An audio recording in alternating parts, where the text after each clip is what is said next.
ইন্দুমতি, রাজ সিংহাসন ছেড়ে আজ হঠাৎ আমাদের গ্রামে এলি? রাজ সিংহাসন আমার প্রচন্ড বোর ফিল হচ্ছিল। আচ্ছা, where is my Bheem? Your Bheem? Bheem আবার কবে থেকে তোর হলো? ভীম তো শুধু আমার। লিসেন চুটকি, ওভার ড্রামাটিক হওয়াটা বন্ধ কর। সবাই জানে ভীমকে আমি কতটা ভালোবাসি। হাসালি বড়, সারা গ্রাম জানে ভীমকে শুধু ভালোবাসে। চুটকি চুটকি চুটকি কাম অন, রিয়ালিটিতে ফির। সবাই জানে Bheem is a gold digger. আমি তোকে আমার টাকার গরবেই বশ করে নেব। পারবি না।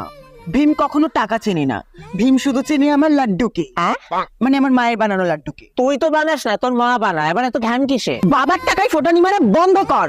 রাজমহলে থাকতে থাকতে তোর মাটিতেই পা পড়ে না। ওই তো ভীম আসছে। ভীমই বলবে এবার আমাদের দুজনের মধ্যে ভীম কাকে ভালোবাসে। ভীম, তুমি কাকে ভালোবাসো? আমাকে না, আমাকে। আমি ভালোবাসি টুনটুন মসিকে। ছোট